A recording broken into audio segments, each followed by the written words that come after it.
Hello, my name's Alison and this is Blue, Charlie and Echo. They're 5-week-old lovebirds and today I'm going to be showing you how to syringe feed them. So there's a few reasons why we hand raise baby birds.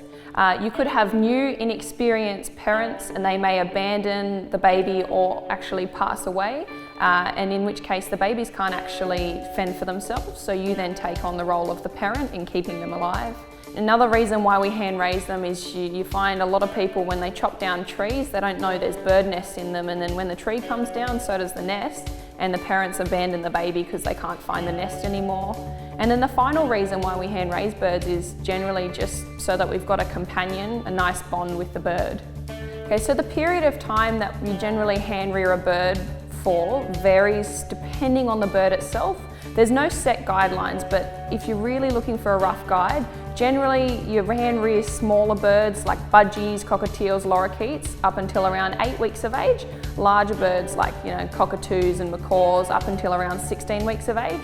This is just a rough guideline because you're actually hand rearing to the point where the birds refuse the hand rearing food and they're actually eating proper solid food on their own. So today I'll be using the Vetafarm Neocare. It comes with a measuring scoop inside. What you want to do is you get 1 large scoop of formula to 1 large scoop of boiling water. Stir that for about 30 seconds and then you add 3 small scoops of cold water. Stir that for another 30 seconds and then check the temperature. Ideally, you want the temperature to be anywhere between 34 and 36 degrees.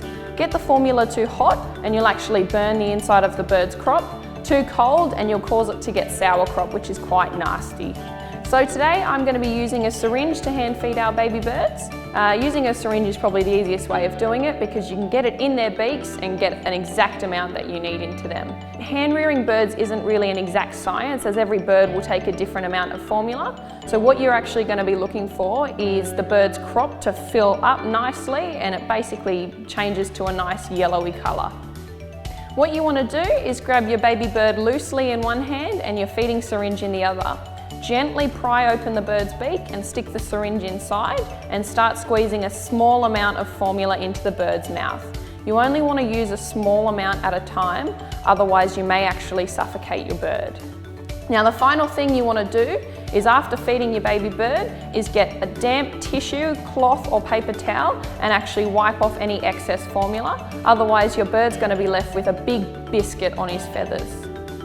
It's also a great idea to weigh your birds every morning just before you feed them, just so that you can monitor how they're putting on weight and whether or not they're ready to come off the formula. For smaller birds, you just pop them straight on the scales. Larger birds, you want to pop them on a small T-perch so that they can stand up on there. We just use normal kitchen scales.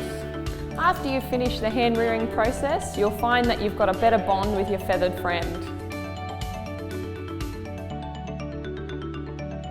The last thing we include is a giant seed cup. It works great for a bath. Lorikeets like to bathe at least once or twice a day, so it's very important that you supply them with somewhere to do it.